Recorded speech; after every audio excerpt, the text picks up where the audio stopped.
اروا سے گفت و شنید تو ہوئی مگر کوئی بات پورے طور پر طے نہ ہو سکی، اس لیے حضور صلی اللہ علیہ وسلم نے حراش بن امیہ کو قریش سے اس مسئلے پر بات چیت کرنے کے لیے روانہ فرمایا، مگر قریش بد عہد اور کمزرف نکلے اور معاہدہ شکن بھی۔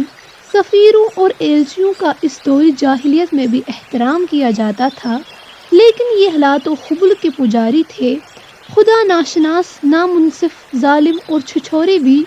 انہوں نے پہلے تو سفیر نبوت کے سواری کے اونٹ کو ہلاک کر دیا، پھر خود ان کے ساتھ بھی یہی سلوک کرنا چاہتے تھے۔ وہ تو کچھ قبیلوں کے لوگوں نے بیچ میں آ کر بلکہ مزاحم ہو کر انہیں بچا لیا، ورنہ ان کی جان جانے میں کوئی کسر نہ رہی تھی۔ ابھی گفت و شنید کا سلسلہ ختم نہ ہوا تھا مگر قریش سے ضبط نہ ہو سکا کہ انہوں نے اپنی فوج کا ایک دستہ مسلمانوں کے اس قافلے پر حملہ کرنے کے لیے مکہ سے روانہ کر دیا۔ مسلمان بھی غافل نہ تھے، وہ جانتے تھے کہ قریش چھیڑ چھاڑ سے باز آنے والے نہیں، وہ کسی نہ کسی عنوان سے اقدام ضرور کریں گے۔ مسلمان سپاہیوں نے حملہ آور قریش کو چھاپا مارنے اور قتل و غارت گری کرنے کا موقع ہی نہ دیا۔ کفار قریش مزاحمت کے لیے تل گئے تھے، مگر انہوں نے دیکھا کہ مسلمان تلوار کا جواب تلوار سے دیں گے، برابر کی ٹکر ہوگی، حالات نازک ہے، زیادہ شیخی اور اکڑ دکھائی تو جان سے ہاتھ دھونے پڑیں گے۔ نجات اسی میں ہے کہ خاموشی کے ساتھ اپنے کو ان کے حوالے کر دو۔ سانپ ہر جگہ ٹیڑھا چلتا ہے مگر پانی میں اسے سیدھا چلنا پڑتا ہے۔ ہر جگہ سختی اچھی نہیں، مصلحت دیکھ کر کہیں کہیں آدمی کو نرم بھی بننا پڑتا ہے۔ قریش کے اس دستے کو گرفتار کر کے صحابہ رسول اللہ صلی اللہ علیہ وسلم کی خدمت میں لائے۔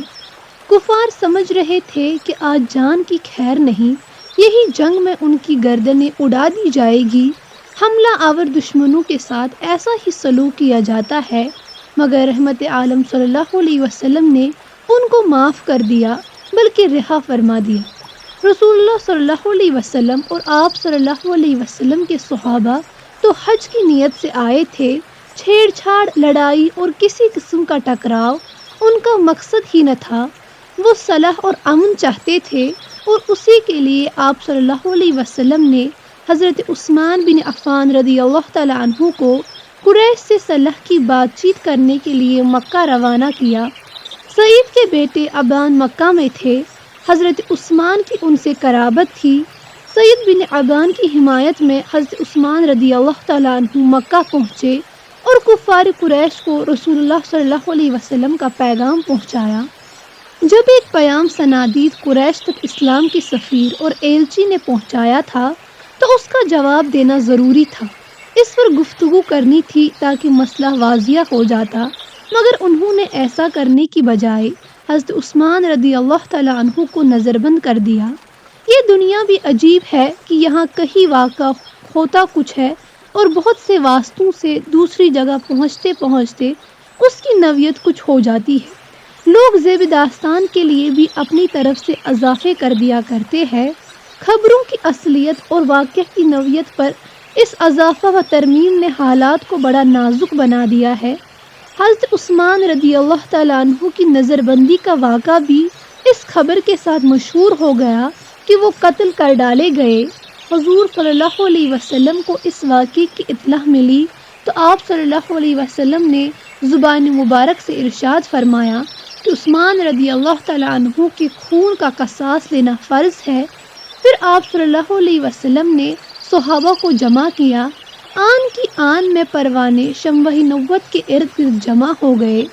عثمان رضی اللہ تعالیٰ عنہ کی شہادت کی خبر سے حضور صلی اللہ علیہ وسلم بہت متاثر تھے۔ حضور صلی اللہ علیہ وسلم نے ببول کے درخت کے نیچے صحابہ کرام رضی اللہ تعالیٰ عنہم سے اللہ کی راہ میں مارنے اور مر جانے کی بیعت لی۔ عجیب سما تھا، چٹیل میدان، کہیں کہیں کھجور کے سوکھے پیڑ اور ببول کے درخت دکھائی دیتے تھے، دور تک خوں کا عالم تھا اور خدا کا نبی جانثاری کے لیے صحابہ سے بیعت لے رہا تھا۔ مرد اور عورت جوش میں آ کر اقرار کر رہے تھے کہ اللہ کے راستے میں ہماری جانیں کام آ جائے تو یہ سب سے بڑی سعادت ہوگی۔ یہ اقرار زبان حال سے تھا، یعنی کہ یہ عثمان بن عفان رضی اللہ تعالیٰ عنہ کے خون کے ایک ایک قطرے کا قصاص لیا جائے گا۔ کفار اس گمنڈ میں نہ رہے کہ ہم پرائے دیس میں ہیں، مدینہ یہاں سے دور ہے۔ خدا کی قسم ہم بدر واحد سے زیادہ پامردی اور بے جگری کے ساتھ لڑیں گے۔ یہ جانے آخر ہے کس دن کے لیے؟ خدا کی راہ میں ان کا کام آ جانا زندگی کی معراج ہے۔